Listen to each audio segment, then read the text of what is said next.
All right, good morning, folks. Today is June 27th, 2025, and this is Coffee with Community Services, Alta California Regional Center's weekly service provider meeting. My name is John Decker, the Director of Community Services. Thank you so much for joining us today. We will go through our agenda and do some introductions of staff. So I'll do the agenda first. So we're gonna have a discussion about some new directives from the Department of Developmental Services, some changes to their website. We are going to have a spotlight with Path Forward with Corey Norman. We're going to have a discussion about rollover. We've got some upcoming activities with the State Council on Developmental Disabilities. We got some updated information on Alta and DDS's websites of some upcoming events.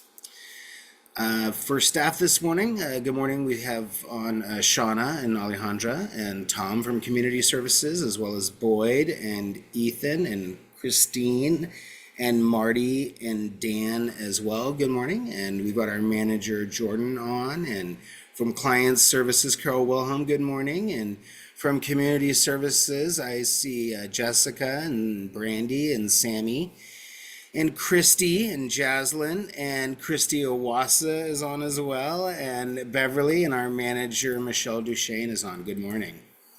Additionally, from Community Services, we have my assistant Zach is on. Good morning. We have Mason. We have Chris and Hubert. We have our manager Helen, and we've got Damien as well. And good morning to BJ Thompson and Veronica from Client Services. And good morning to Monet and Rihanna and Sunny from Community Services as well. Good morning, folks. Absent this morning is Michael. He has a well-deserved day off today. So want to jump into the agenda for a few different things, and please don't hesitate to put in the chat if there are some additional things that we want for our agenda as well. I think Jordan might have dropped an additional thing into my chat for an agenda item. Yes, I will have you do that. So additionally, Jordan is going to do an update on CPP CRDP. And we'll do that right after we go through some of the information about DDS's new directives to the Department of Developmental Services, from the Developmental Services to us. And the one that I am specifically going to be talking about is, and I'll share DDS's website, their new website.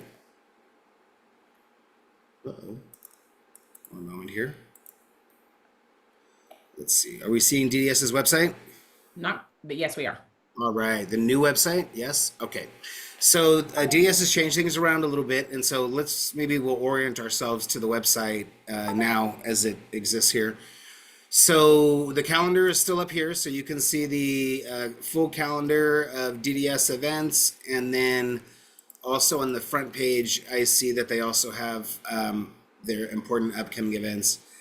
I believe there was a quality incentive meeting yesterday, so that one's obviously off the calendar. They do have some of the highlights that are in here as well. For our purposes and in this meeting, we frequently talk about the department's rate reform. You can find the rate reform information under vendors now and rate reform. Once you click on this rate reform tab, this gives you a very similar looking screen for those of you that joined this meeting, and it's laid out as it is previously. So the directives are here, the rate models, and then information related to the provider directory. As I navigate to this screen and where this information is held, I know we just received an updated list from the department related to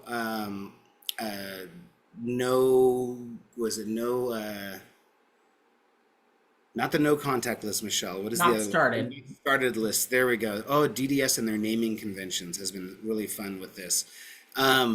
So we did receive that list. Michelle, you're preparing some correspondence to, we believe, a few service providers. Can you give folks a heads up about that and how it relates to the directory? Yeah, so we have about 62 providers on that list that are currently active.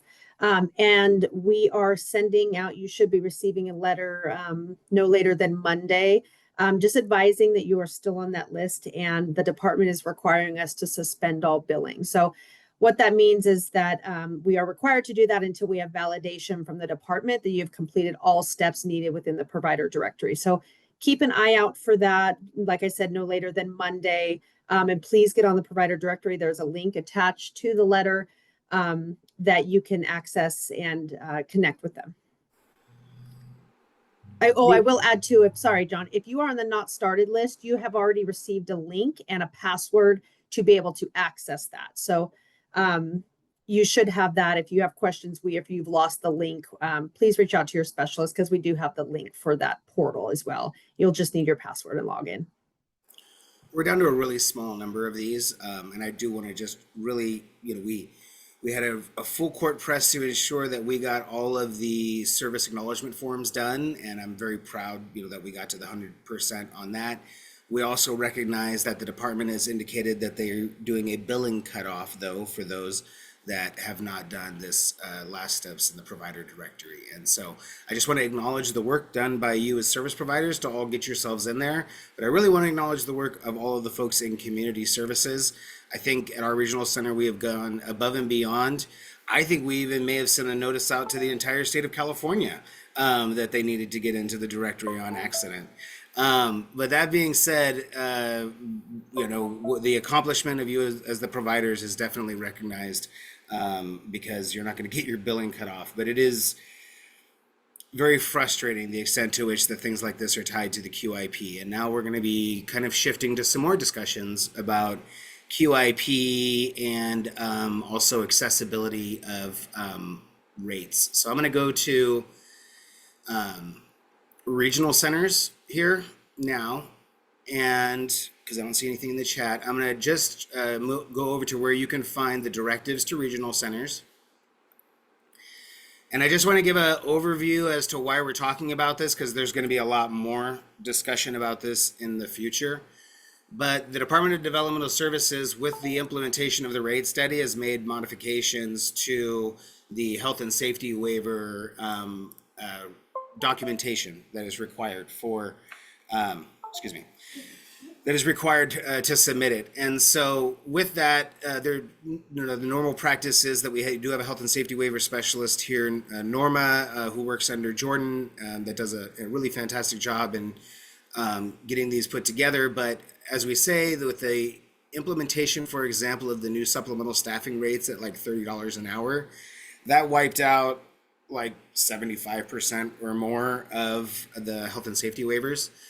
But one of the things that they did make clear, and it is kind of coming into picture, I think, with the budget as well, is that things like compliance with HCBS and things like compliance with your independent fiscal audits are things that we are going to need to give assurance to the department for when we are submitting a health and safety waiver. So I see Dan Kilmer on here. He's done dozens and dozens of these. We've never had to provide the depth of information now that is being, requested of these. And so we're working in some processes internally to ensure that we have the information from our accounting department. This is a time for us to just do a reminder that we have the requirements for the independent audits on our website. And I'm just going to drop this into the chat. Some of you have been, directly communicated, with us about this in the past, but you can expect that there will be a heightened look at the completion of these.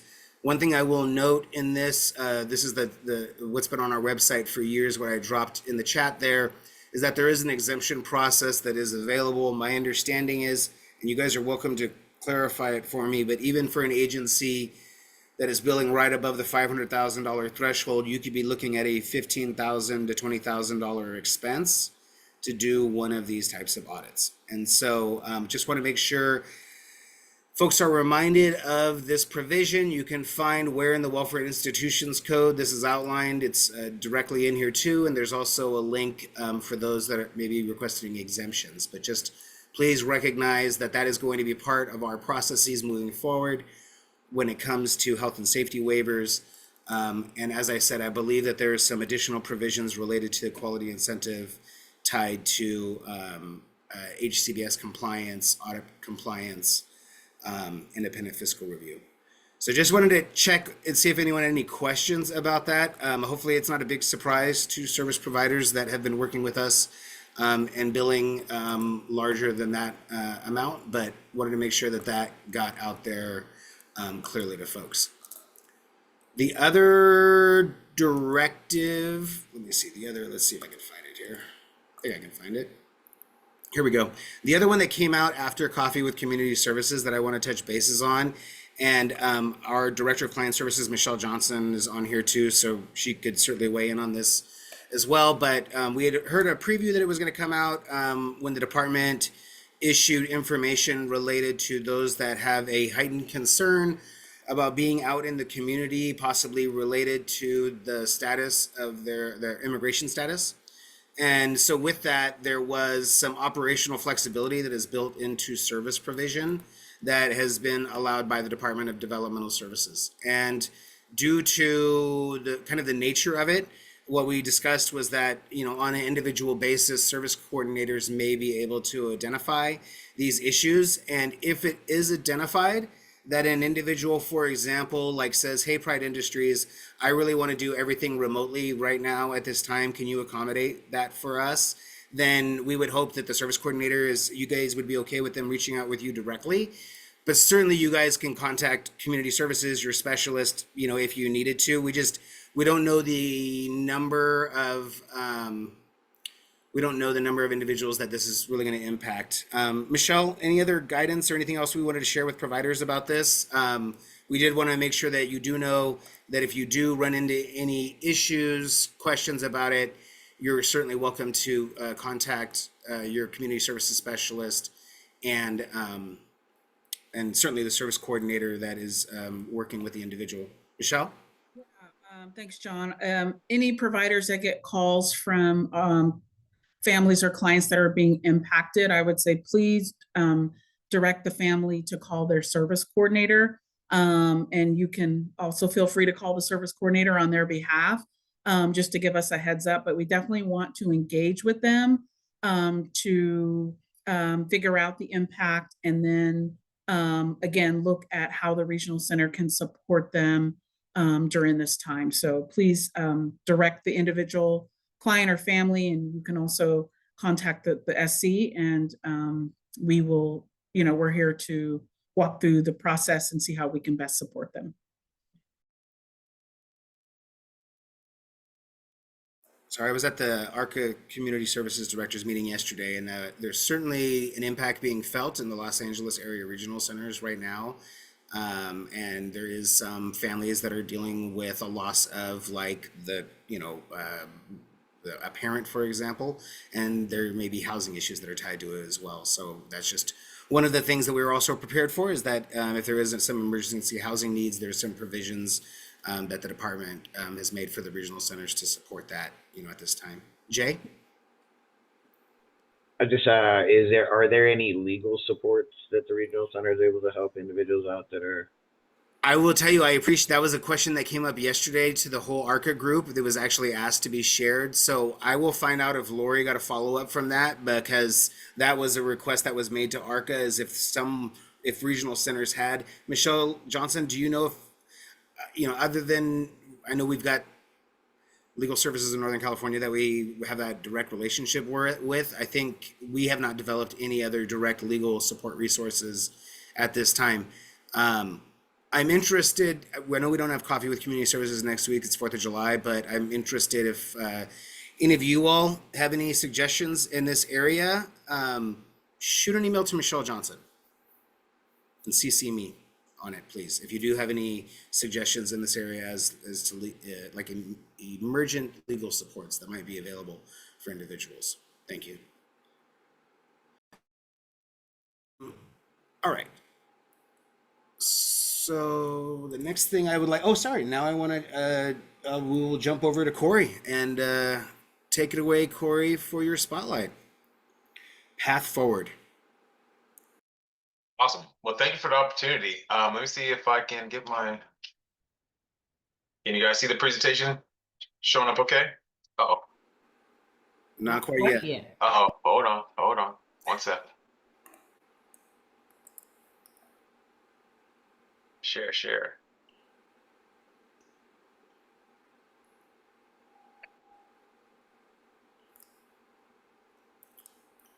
There we go. It's All on right, its way. Nick, we It's got on its action way. now. There we go. Now we got, yep, got your screen. Yep.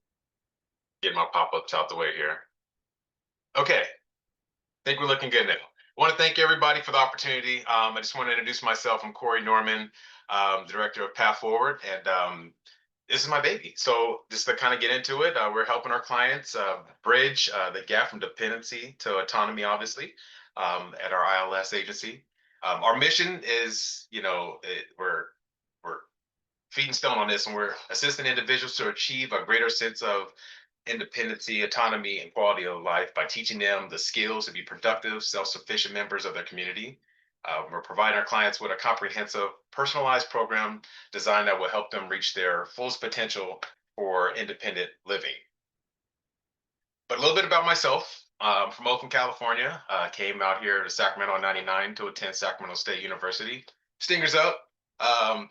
With that, graduated with my BS in child development, working with children with special needs. The thing that my heart, I guess, gravitates toward Alta is that my great aunt was a client of Alta Regional, so I saw firsthand from a young age what support looked like for somebody who could benefit from the services. So along the way, I have earned the 10 years experience of working with clients throughout my career, and that was working with clients of the 4i Forensic here in the Sacramento region. The outcomes that we're striving for is obviously increased independence, community engagement. We want to have our clients to be employment readiness, getting them ready for employment if that's something they're seeking to do. Individualized support, and then obviously life satisfaction. So these are things we're all striving for, but when we can help support our clients to achieve these goals, that's what we're out to do. Now, why Path Forward versus other ILS agencies? Just kind of get into it. Our ratios 1-to-1, 1-to-2, or 1-to-3. We have a focus on having a diverse staff to pair with the client demographic. We know that's important. We have open availability for our clients who are seeking the expedited assessments due to special circumstances. And as I'm learning, everybody has, different circumstances going on. So availability is there for that. And we are all we're all an inclusive agency, and we're welcoming all clients seeking genuine compassion ILS support, and we're now accepting referrals. So there's no wait list. And the cool thing about that is if you have a potential client that could benefit from our services, our goal is to say, hey, contact us.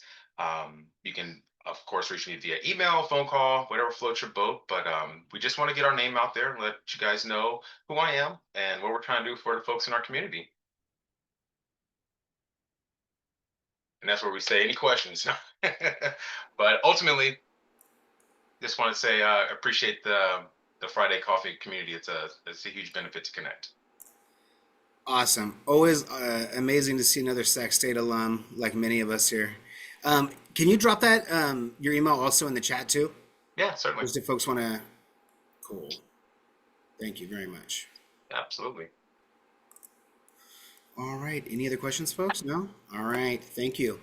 I want to share a budget update, and some of you guys can help me out if you'd like. I'll share my screen here to the best of my ability with my most updated information from our friends at the Association of Regional Center Agencies. Boy, I bet you that looks very small on your guys' screen, but it looks fine on mine. Let's see here. Make it a little bit larger.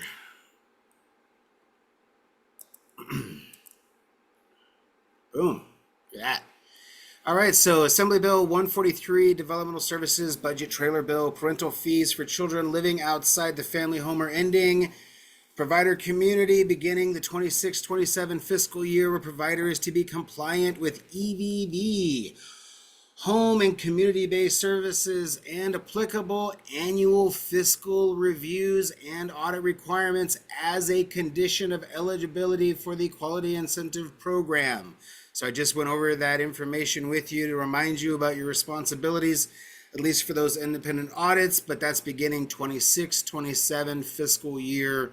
I suspect the department will have a very intensive reporting requirements ahead of that from the regional centers to ensure that we've got that information.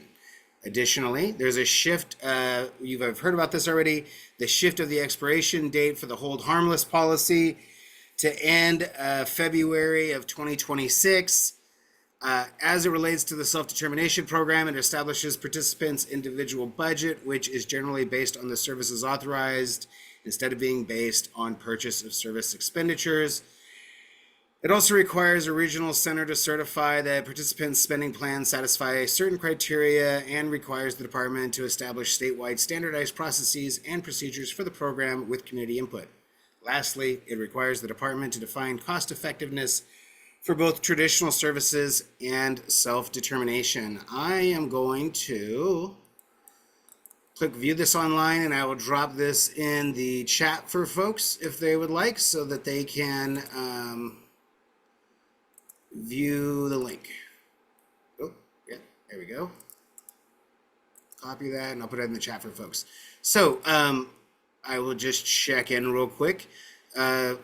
Questions from folks about any of the things that we went over? I know, we already talked about the department's increased interest as it relates to your fiscal audits for things like health and safety waivers.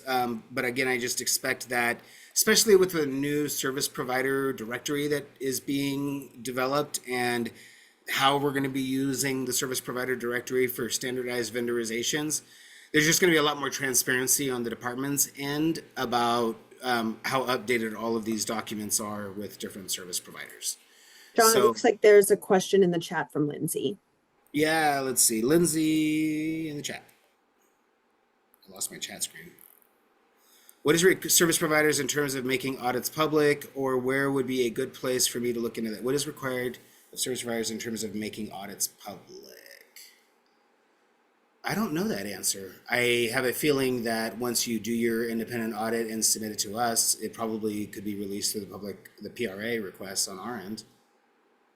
Yeah, we've always posted our audit and our 990 on our website. And then just recently we were like, why are we doing that?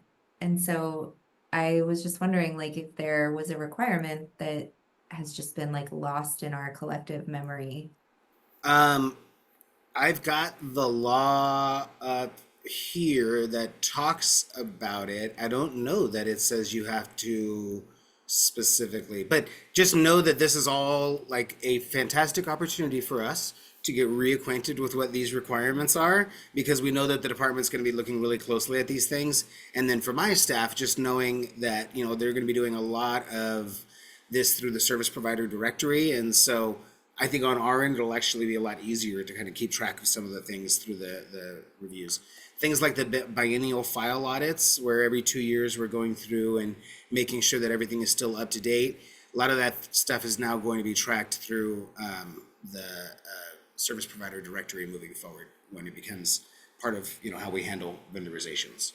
So again, as a budget update, just as far as rates go, the hold harmless ending in February, I just want to reiterate for those of you that have exemptions, Michelle Duchesne has been really appreciating interacting back and forth with the department about all of you this last week. And you guys are really just in your own little bucket. Don't think of yourselves as there's a time frame that the department feels like they need to get some of the exemptions. They don't feel like they have to get all that stuff figured out by February per se even.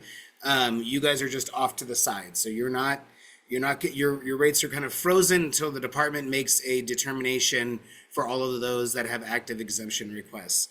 I think we might have some transportation providers on. I cannot undercut the amount of work that they're doing at the department right now to try to get transportation like squared away for you guys. And so there's a lot going on right now at the department. And so I believe there's going to be significant information released here in the near future as it relates to transportation providers.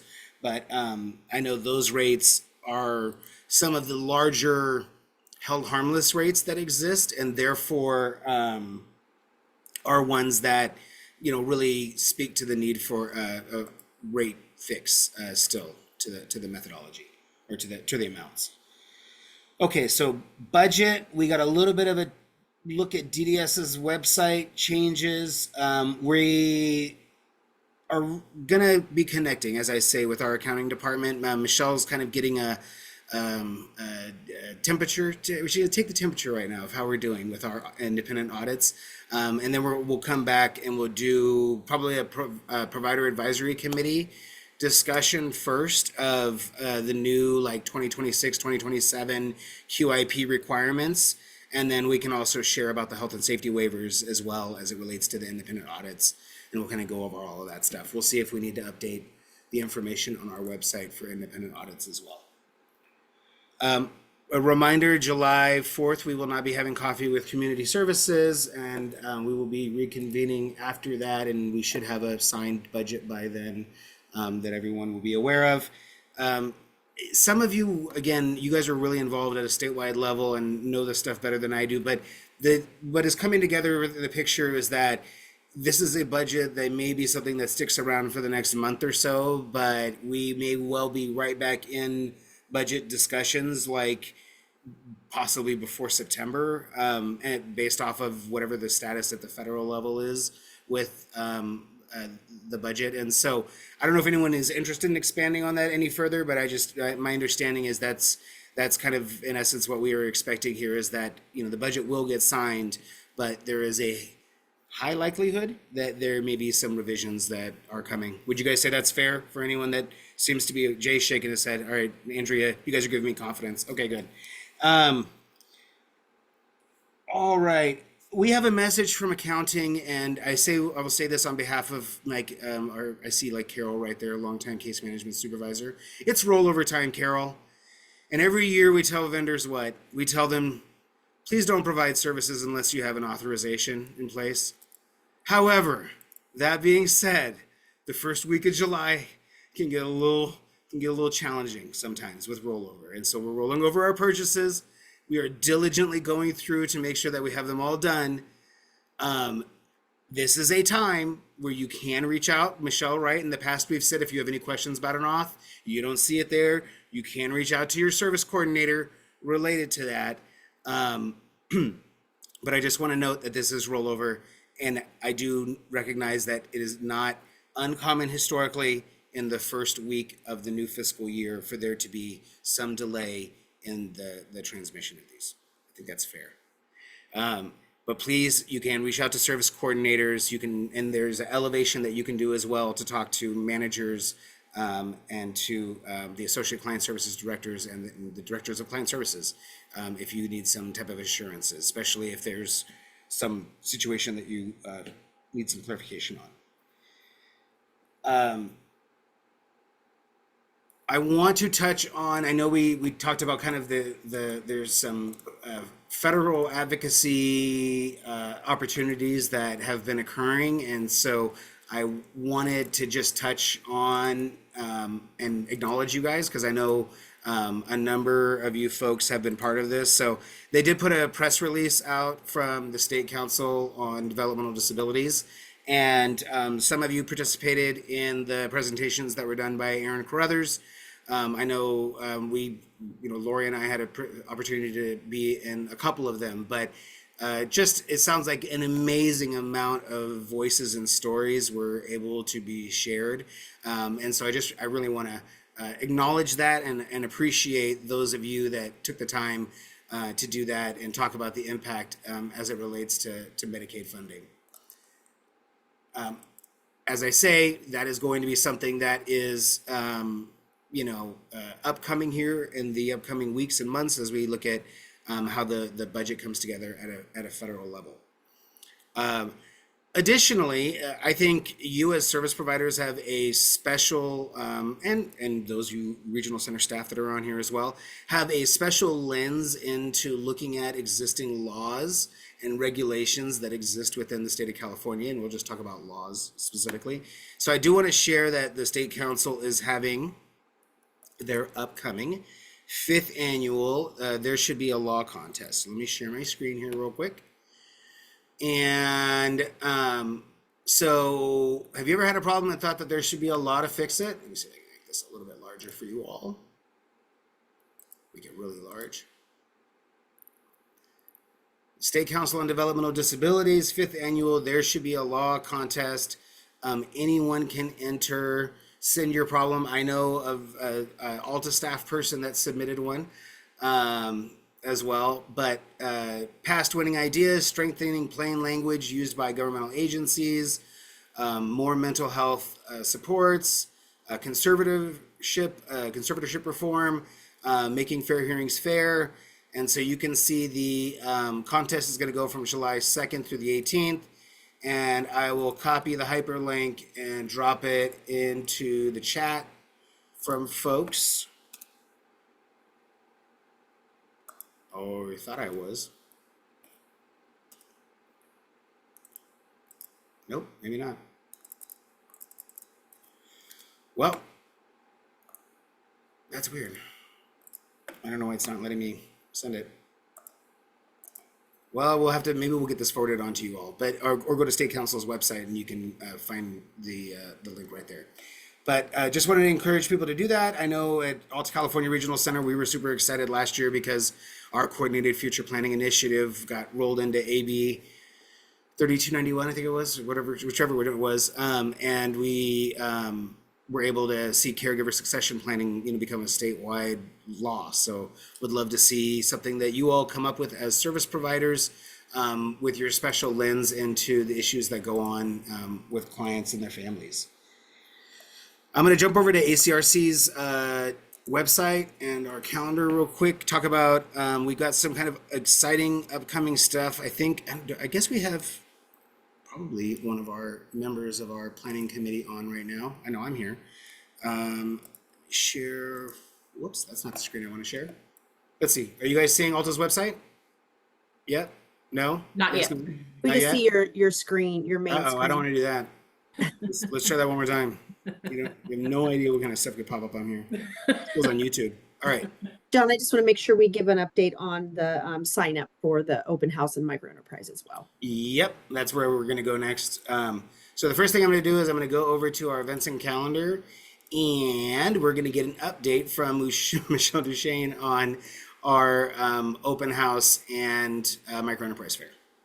Yeah, so just wanted to give an update on the signups. It sounds like for our vendors, we are full. We also are full for our micro enterprise fair. We received over 50 requests. So we will be going through those. Unfortunately, won't be able to fit everybody. So you should get an email shortly on who is able to attend. However, we do have several programs that submitted 4 to 5 to 6 requests. So we are going to try to combine those tables if possible. So there should be some more communication next week. Any questions about that? We really want you to come into the open house.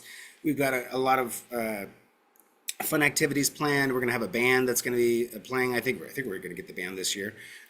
So just really hoping that you guys will come check out our new space. And that is when we would normally be doing our provider advisory committee meeting. So there's also just a reminder that there is no provider advisory committee meeting for the month of July because we're going to invite all of you to be at our micro enterprise fair and our vendor fair. Mehdi, yeah, go ahead, please. So I did ask this question and I'm sure I already have an answer to it. But just wondering for the tables, when we do whoever's tabling, if we do get accepted to be a part of vendor presenting there. I asked about electricity or if there's any access to electricity. And I think it was extremely limited or no. So just want to get clarification on that. Yeah, that's what we're sending. So that is what we're sending out this week. Is we're going to be able to kind of let people know what we can offer them, because we may be able to offer some folks like some outside spaces as well, which some people might be interested in doing an outside space, and some people may not be interested in doing an outside space. We do know that there is power on like one of the areas outside, but our plan is, I think Monday, Michelle and I and Carly, we're going to try to look at the composition of who all has signed up, but may possibly be able to be combined and condensed down, as Michelle said. And then the goal is before, I guess it was Wednesday or Thursday, so a week in advance. So next Thursday, we want to get the message out to everyone that indicates like, drop off at 9 o'clock, for example, like where to do the drop off, where to park, and some of the details as far as your booths and setup and stuff like that. So we're going to work at getting those instructions out Okay. by this week. So thank you guys. I know we're kind of somewhat running it a little bit short, but looking forward to really hosting a bunch of folks. If there ends up being availability opens up, is there a way for us to submit interest? Yeah. So what we will do is we will update you all via, because I know you guys are all signed up on MailChimp on our website, and so we will send out an update if we're able to reopen it again. But I think Michelle has got quite a long list of interested folks that are on there. So thank you guys, and we'll look forward to connecting with folks next week and giving them more information about that. And then additionally, I know I was sharing our calendar, but there are some upcoming activities, including our upcoming, sorry, I'm just going to share my screen real quick.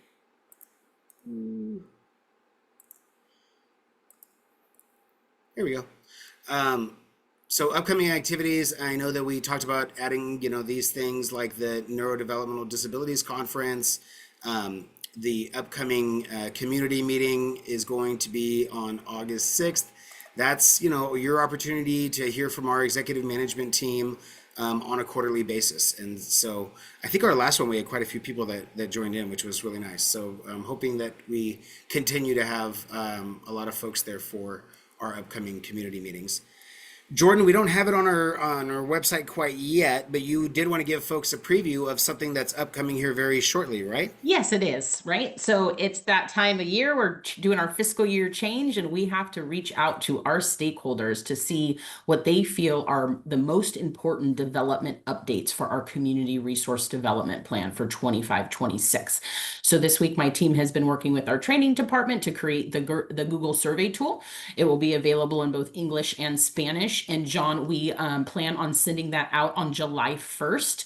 We are also in the process of determining the date in July that we will hold our stakeholder meeting to share the results of the survey and to list out what our development priorities will be for 25-26. So we will get that both posted on our website next week. It will also be sent out on MailChimp for any of you guys that are signed up, hopefully you all are, for our email notifications. And then we will also post the information on the website, John, about the future stakeholder meeting. That will likely be at the end of July to give us a couple of weeks, right, to hear back from stakeholders on our development priorities, and then about a week for my internal staff to analyze that data and to work internally to determine the final priorities and then present that to the public. So we hope, and then maybe too at the next coffee when we're together, we could put it here live if people want to fill it out while they're sitting in coffee with community services, right? We can make sure it gets done. That is a good way to do it, I find. But yeah, I know. Just again, I will acknowledge Dan for like 10 years now has been responsible for making sure that we keep all the stuff updated on our website. And like, there's a lot of requirements when you're giving out contracts this big to make sure that you post everything and that it's very transparent. And so just want to acknowledge that one more time, Dan, we're gonna do it again, and we'll get it posted. And your feedback as service providers about the gaps that exist within our service system and the ways in which we should apply startup funds to it is so important. So please let us know. And then on the case management end, I know we've got a bunch of you folks that are on here as well. That is also something that you can give feedback to as well. If you feel like there's some additional things that we should be possibly dedicating startup funds. Some of the things I know, Jordan, that we've awarded for is you know, like those day programs that are like outside of Sacramento County. Like if Yes. you want to look at because we're trying to really get coverage of services throughout our whole area. And it'll be great, I think, when we have an opportunity to kind of go over, you know, it with folks, because they've Yeah. really allowed a lot of different things to be covered under CRDP, right? Like, you know, Absolutely. the services for the deaf and, you know, employment services. Substance. Like there's Yeah, there's so many different things that can be included within our CRDP plans. So thank you very much. Appreciate all the hard work that goes into that. Thanks. All right. And I am now looking at some of you. I'm also hoping are signed up for DDS's newsletter. And since DDS's newsletter came out, I want to just share with you all so that you have. I mean, this is literally as of 11/22, came out during the middle of this meeting. So DDS Bridges, building connections to developmental services. This is DDS's newsletter. And this information, the protecting access to services and supports for all Californians. I went over this a couple weeks ago with you all. I just went over the directive that talks about the flexibility that's built into services to ensure that we are delivering the entitlement to services to all Californians that are eligible, regardless of their documentation status. So protecting access to services and supports for all Californians. And then they do announce the changes to their website as well, which you guys all got a little bit of a preview this morning, and especially where you can find the important rate reform information. Aaron Christian, who is someone that I know I've worked with for many years, has been promoted to a deputy director position and will be overseeing population risk, quality assurance, and data operations. Sounds like a lot of the stuff that Pete was doing before he got moved into his position as director. Aaron being a former community services manager and transportation manager at San Gabe Pomona Regional Center, and he was community services director for about a month or two as well, and client services director. He's got a lot of regional center experience and speaks with me at a lot of conferences, and so I'm very pleased to see his promotion, knowing that we've got someone that is very familiar with regional center service provider needs. That's that highly placed there at the department. And then just again, some more information about the standardized support tool for respite. This is the Lived Experience Advisory Group. The department has had this also on the front page of their website for a while. It's extremely important to have people that are actually part of the regional center system receive services to give their feedback as stakeholders, and just recognize that the new term is the Lived Experience Advisory Group. They have service spotlights in here. They talk about family resource centers, and it appears to be, oh, look at that, the memorial to the people that passed away at Sonoma Developmental Center. We'll skip that one. We'll talk to you about that one a different day. And then focusing on some stuff going on at Tri-Counties Regional Center. And look at that, the job fair at Alta California Regional Center. So they did get pictures of the event. So Alta California Regional Center Department co-hosted a hiring workshop at Alta, CalAble, TK Momentum. They had their booths there, and it looked packed, as I said when I was there. And then we have an individual served that is employed, it looks like, with Disney Animation Studios. Information about CalAble, how they celebrated Pride. It looks like Cal HHS was possibly in the Sacramento parade there. And updates on Canyon Springs, which, Jordan, how many individuals still reside at Canyon Springs? It's pretty small now, right? Like less than 30 or? Yeah, I don't know the total number. We have 3 clients there. Oh, we only have 3? Okay. We only It's have 3 clients there. only a very small number. Yeah. The foster grandparent program, that's still apparently going on as well. Those folks used to go visit folks at the developmental centers. So again, if you're interested, the Department of Developmental Services has their own newsletter they put out for you too, where you can get the most updated information. We are really hoping that we are going to see folks at our open house next week. Not next week, week after next. And next week we have a holiday, which is 4th of July, so we will not be having coffee with community services.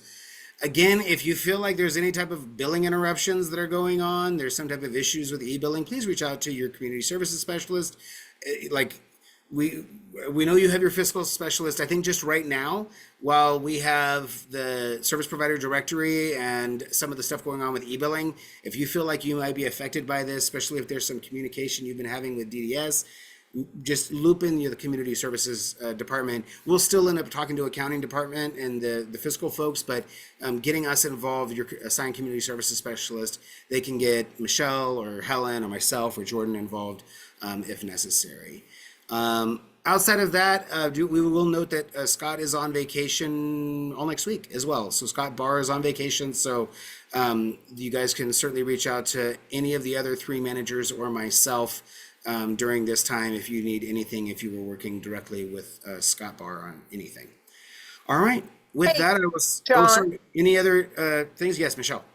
Jo- Or whomever. John, Carol, it's sorry, hello. this is Excuse me. Carol. Sorry, I'm on my phone and I can't figure out how to raise my hand or anything. That's okay. I just was thinking about the needs assessment and figuring out what services are needed and those kinds of things.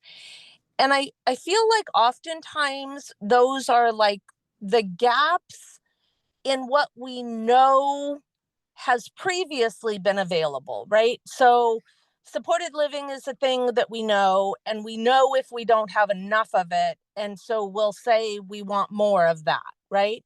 Or employment services or whatever the thing is. But if we don't know what a thing could be, it's hard to ask for that. So sometimes I think about like visioning and what are the outcomes that we want for people and what are the outcomes that people and families want for themselves outside of maybe what currently exists, and how to kind of create that and look for that. And maybe that's doing a an organizational vision planning, a person-centered plan for the regional center kind of thing, for services. I don't know. And I don't even know like how you could do it, but I'm just throwing that out there as far as just the opportunity to vision I will versus say just I ask will. for more of what we have. Yes, I will say visioning doesn't always work well via committee or like big group. Sometimes, like it just if someone has ideas and you want to just talk about it a little bit, just schedule a meeting with me.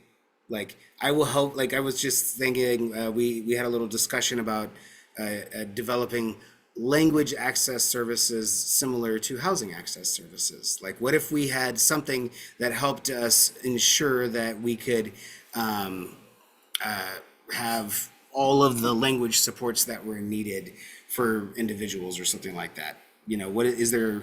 Is there a rate that we could tie to doing a service like that? So I'm interested always in those types of discussions. I will say on the innovation / technology side of things, Rhonda is constantly scheduling meetings with me with some of these different types of companies.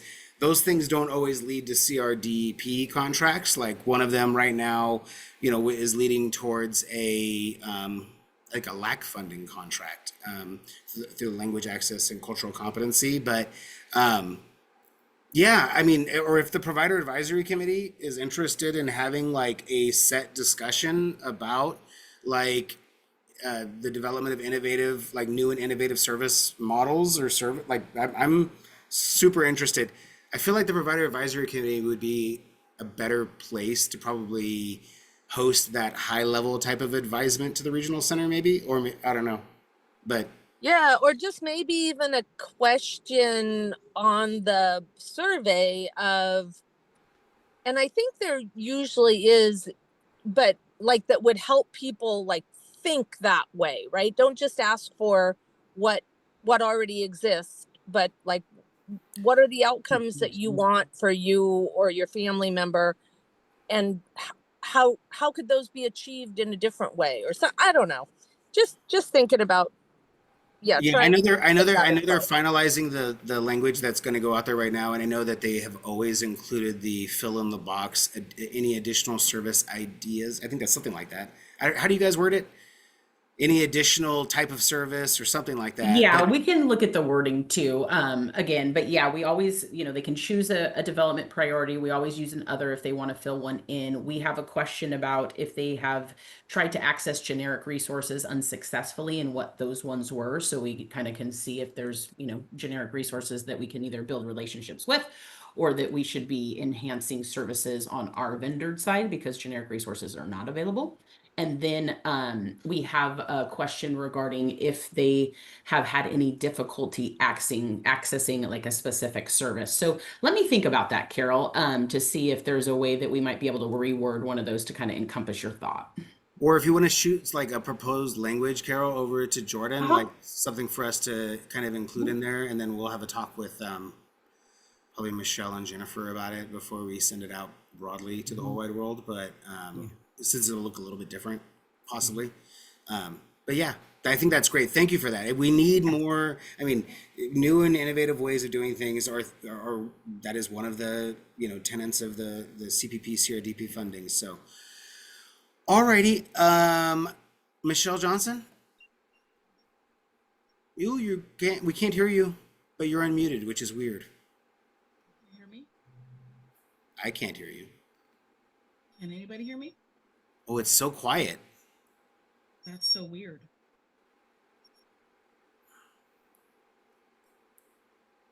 What about now? Can you hear me now? Just barely. I'm gonna mute.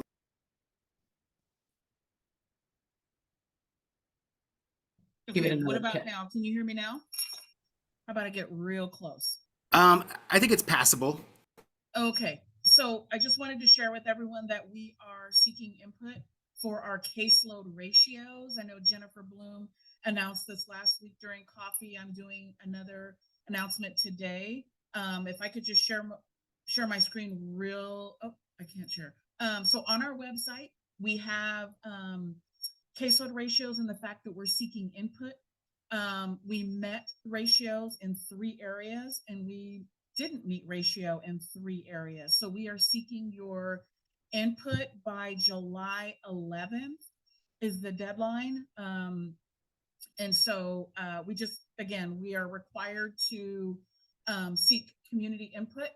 And that's what yes, thank you, John. That's what we're attempting to do. So the 3 shaded areas are the areas that we did not meet ratio, and we would like your ideas. And we've gotten some good ideas from the community. And again, that's really what this pushes for. So reach out to me if you have any questions about this. My email's in the chat. So I just want to put a quick plug in. We're buying Michelle a new laptop with a better microphone. It worked the last time, right? Earlier, but So I'm gonna just drop in the chat real quick the email address too, so that you guys can. You got Michelle's email, and then also, whoa, that didn't come out right. Ratio input at altaregional.org. Right on. Yeah, please send that to us. And as we mentioned last week when Jennifer presented on this, your feedback gets read by us. Like when you take the time to send an email to us, like we read it at an executive management level and try to figure out ways where we can try to incorporate it into how we operationalize things at our regional center. So many of you run a lot of large companies and have to deal with personnel issues.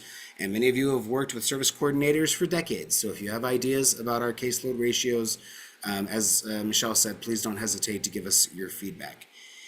And with that, I'm just going to check the chat one more time. Thank you, Christy Schaefer, for dropping the information there about the CRDP survey and our other question. And again, you can certainly email Jordan Eller, J. Eller, at altaregional.org if you did have any feedback that you all wanted to give. But we are looking forward to releasing that survey here at the beginning of our new fiscal year. CSS staff, we made it. We have almost successfully survived fiscal year 24-25. The rate study was a huge challenge, and it is going to continue to be a challenge. Service providers we've been right here with you guys, and you guys have also made it thus far as well. So we are going to continue to work together as kind of one big community here to implement this thing over the next several months, and then we're going to see what other budget changes we might have to look at in the future as well too. But in the meantime, certainly look forward to a 3-day weekend next weekend, folks. I hope folks enjoy time with their families for 4th of July, and we'll look forward to talking to folks in a couple weeks for Coffee with Community Services. Take care.